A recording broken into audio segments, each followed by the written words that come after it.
I'm now joined by James Der Derian, who's Director of the Centre for International Security Studies at the University of Sydney. Welcome to the programme.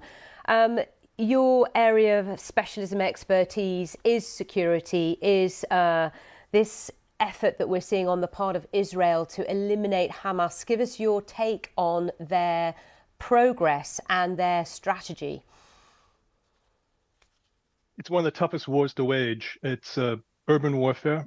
It's simultaneously a counterinsurgency or counterterrorism. And you also have, of course, a civilian population in the midst of the battlefield. But the battlefield's not confined to Gaza. This is, as we all know, a social media, TikTok, call it whatever you will, war. And the battle space now is global. So Israel's fighting a war on multiple fronts. And now it's facing the prospect of fighting it underground as well. So by any means of any past wars, this is something horrific, something relatively new, and it's going to take a lot to end this war. It's going to take more than just a ceasefire. In the meantime, many civilians are dying on a daily basis, which our international correspondent Jeremy Bowen points out that the pressure now is coming from Washington and many other places, for that matter, on Israel to change its strategy, given the impact. It's again, this is the politics. Clausewitz famously said that war is a continuation of politics by other means. You got to get the politics right, or you're stuck with what's going to be a total war. The politics can constrain the violence when it's necessary, and look towards what's the end game. What's victory in this case?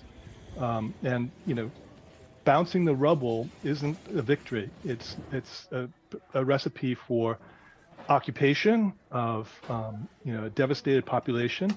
It's going to be penury for both sides if you carry on in this manner. So really, it's when you get to that point of near exhaustion, I think the saner negotiators have to intervene and say, this is it. You have to stop now, or this is going to be endless permanent violence.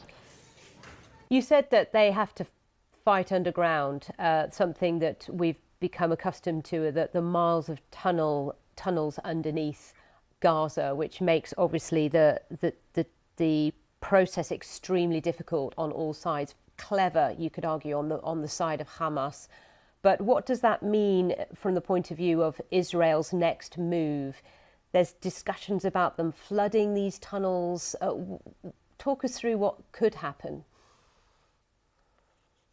Well, you go for historical parallels, and there have been other instances, both in Israel in previous conflicts with Hamas, where this option was considered and rejected. When you're talking about 300 miles of tunnel, and possibly around 1,300 actual tunnels themselves, that's an enormous volume. And unless Hamas has not learned the lessons of previous wars, there are ways, of course, to divert water and to make sure that even gas is prevented from spreading to all aspects of it. So right now, that's why I don't think this is a war that can be won underground. It's going to take, I think, some sort of negotiation before that moment. And I think the whole threat of seawater is that it's a form of compellence. It's to get Hamas out of the tunnels and the hostages. And it might work. I don't know that any country has the capacity. It would take weeks if indeed what Hamas leadership said about these tunnels is true, for those tunnels to be flooded to the extent that everyone would have to evacuate. So it's really a tough situation, particularly with the hostages. Hostages are innocents. They're protected, and they should be protected by both sides. And this is something that, at the height of war, a war in which the strategy was started by rage on both sides, it's very difficult to dial back and see human beings as the primary victims now on both sides. And that's not any moral equivalency. It's simply human equivalency right now. There's a lot of people in Gaza who don't support Hamas. But as many people have said, that's a way to drive people into the arms of Hamas.